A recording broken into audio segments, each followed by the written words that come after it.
Bismillahirrahmanirrahim. Assalamualaikum warahmatullahi wabarakatuh. Kembali lagi bersama saya Fikri Romansyah. Belajar berkarya, belajar bermanfaat, belajar berbagi karena berbagi itu indah.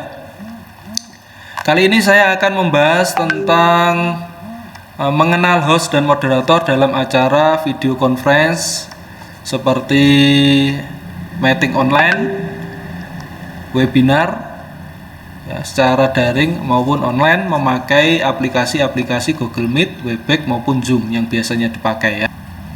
Oke. Apa itu tugas host? Apa pengertian host dan moderator? Apa perbedaannya host dan moderator? Yuk simak video berikut ini.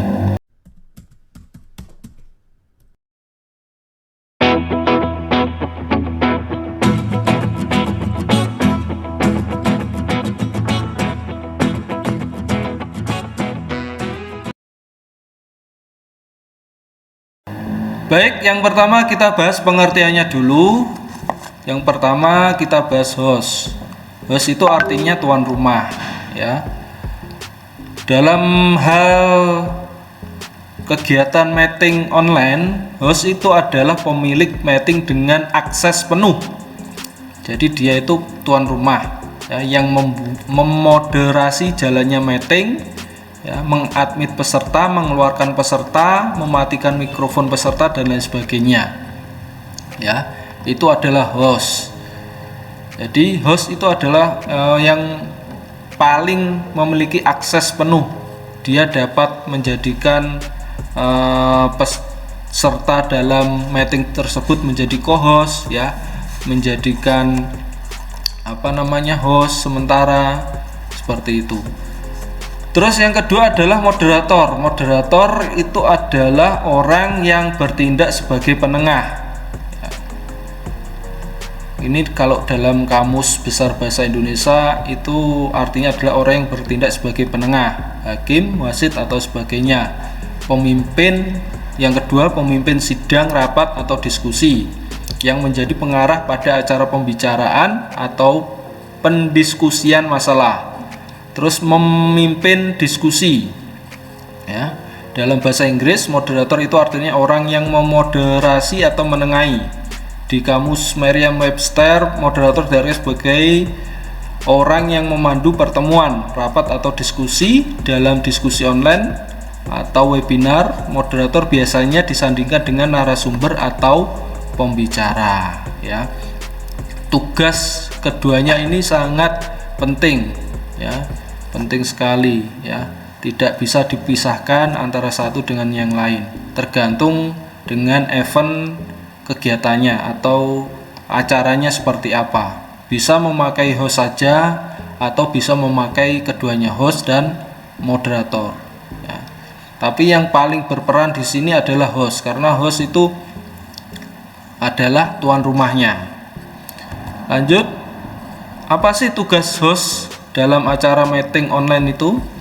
Yang pertama adalah membuat room, ya, room menginfokan meeting number atau link dan password. Untuk membuat room harus mempunyai akun. Jadi yang pertama tugas host itu membuat room, ya, room meeting, kemudian membagikan ke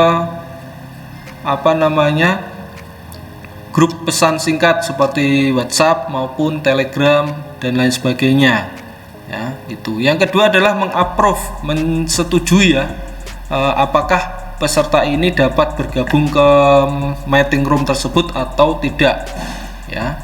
Biasanya kalau pengaturannya itu bebas, biasanya bisa langsung masuk tanpa mengadmit, ya. Tinggal pengaturannya bagaimana dan tinggal akunnya seperti apa. Kalau akunnya ID belajar, ya, terus yang masuk pesertanya itu tidak menggunakan akun ID belajar, maka dia tidak bisa seenaknya masuk ke meeting room ID belajar kalau itu menggunakan Google Meet, ya. Seperti itu. Terus selanjutnya membuka acara VidCon atau video conference. Membuka awal setelah kegiatan fitur dirasa siap, ya. Host membuka dengan salam, menjelaskan topiknya apa, temanya apa, terus menjelaskan peraturannya juga yang ada. Kemudian setelah semuanya sudah siap, narasumber juga siap, moderator siap, semuanya siap, host kemudian menyerahkan kendali pertemuan kepada moderator. Tuh. Yang keempat adalah mengatur tampilan shooting kamera. Ketika acara sudah berlangsung, host menjaga posisi kamera kepada pemateri. Ya, jadi ada pengaturannya itu. Ya, yang disorot, ya, ini penting kalau ini di live streaming di YouTube misalkan. Nah, ini penting, ini host itu paham tentang harus cekatan terampil dalam mengatur tampilan shooting kamera ini. Yang di shooting siapa? Apakah narasumbernya ataukah moderatornya? Ya, harus tahu. Oh, ini waktunya narasumber yang berbicara. Maka yang disorot, yang ditampilkan, yang di shooting itu adalah yang berbicara. Harus host ini harus benar ekstra konsentrasi ya. Harus ekstra konsentrasi menyimak jalannya acara seperti itu. Makanya kadang host itu punya asisten, co-host ya, seperti itu untuk mengatur ya, mengatur jalannya di balik layar biasanya itu ya. Siapa yang me-admit, siapa yang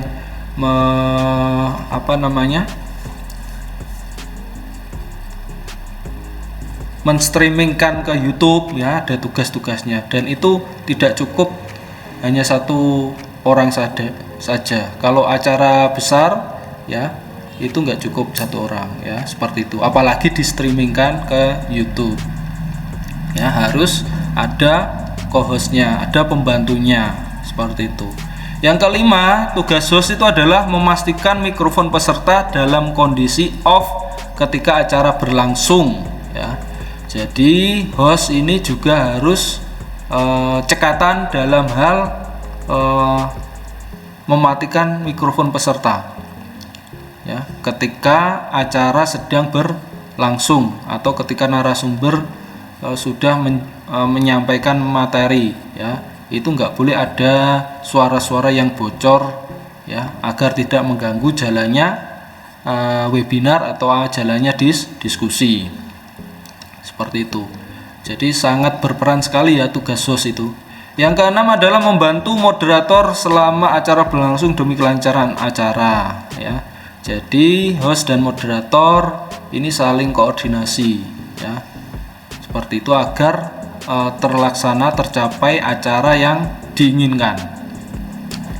Yang ketujuh adalah merekam kegiatan video conference ya. Kalau merekam nggak di streamingkan itu bisa ya, bisa direkam. Ini tugas host itu yaitu merekam itu ya, untuk mendokumentasikan kegiatan webinar atau meeting online atau semacamnya. Jadi itulah tugas-tugas host ya. Saya lanjutkan ke tugas moderator. Kalau tugas moderator itu apa ya? Tadi kita sudah tahu arti dari moderator itu apa, yaitu jalannya orang yang mengatur jalannya diskusi, yang memimpin diskusi. Nah, itu. Yang pertama, tugas moderator adalah membuka kegiatan secara resmi. Ya, seperti itu. Jadi moderator ini membuka secara resmi, terus mengatur jalannya kegiatan. Harus punya option B ya, seorang moderator itu ketika narasumber belum memasuki room meeting, moderator ini bisa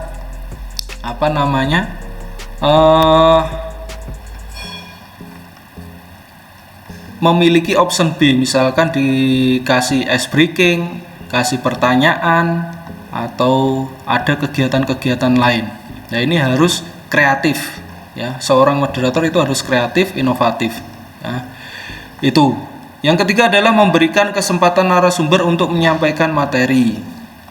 Setelah semuanya disiapkan, salam pembuka, menjelaskan profil narasumber, menjelaskan tema, ya. Selanjutnya moderator memberikan kesempatan narasumber untuk menyampaikan materi. Yang keempat adalah mengingatkan narasumber, ya, berkaitan waktu penyampaian materi, ya. Kadang para narasumber itu asik dalam materinya sehingga lupa akan waktu yang telah dijadwalkan. Yang kelima adalah mereka pertanyaan peserta yang terdapat pada kolom chat. Ini jadi tugas moderator yang kelima adalah mereka pertanyaan. Jangan sampai kalau pesertanya jumlahnya ribuan, yaitu moderator harus membatasi satu sesi misalnya 3 penanya, seperti itu.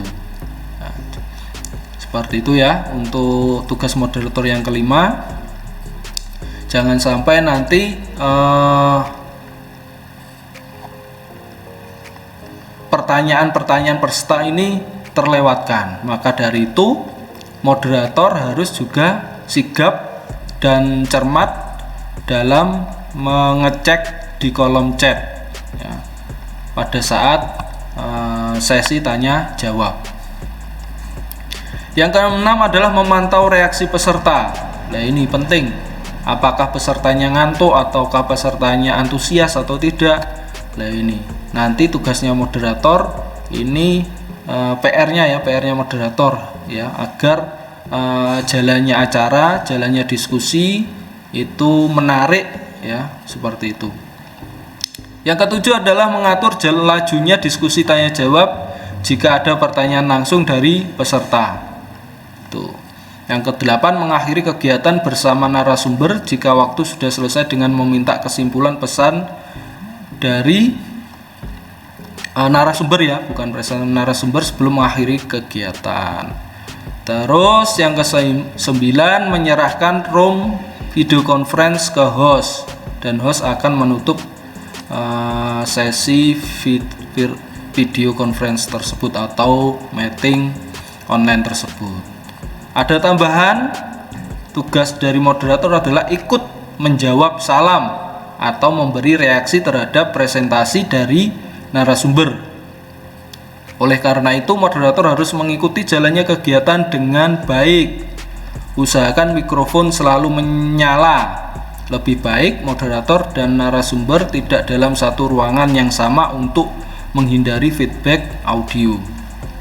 Nah, ini perlu dipahami oleh para moderator, ya. Tugas tambahannya adalah selalu menyalakan mikrofonnya agar apa yang disampaikan narasumber itu ada feedbacknya, ada reaksinya. Karena apa? Karena mikrofon peserta, semua peserta kecuali moderator itu dimatikan semua, ya. Hanya moderator yang bisa menjawab dari pertanyaan-pertanyaan atau salam misalkan dari narasumber. Jadi moderator juga harus nyimak jalannya dan harus mengikuti benar-benar jalannya kegiatan atau acara meeting online tersebut atau webinar, ya. Seperti itu tugas dari pengertian tugas perbedaan dari host dan moderator dalam acara video conference secara virtual daring online yang biasanya menggunakan Google Meet, Cisco Webex atau menggunakan Zoom meeting, ya, seperti itu. Jadi yang ingin belajar menjadi host, ya, harus tahu dulu perbedaan host dan moderator, harus tahu dulu pengertian host dan moderator. Seperti itu yang perlu saya sampaikan, ya. Jika ada pertanyaan silahkan chat di kolom komentar. Jika bermanfaat, silahkan share video ini sebanyak-banyaknya. Tidak lupa klik jempol ke atas dan jangan lupa juga subscribe, karena subscribe itu gratis, dan agar kami lebih semangat dalam membuat konten-konten bermanfaat selanjutnya. Terima kasih, saya akhiri. Wassalamualaikum warahmatullahi wabarakatuh.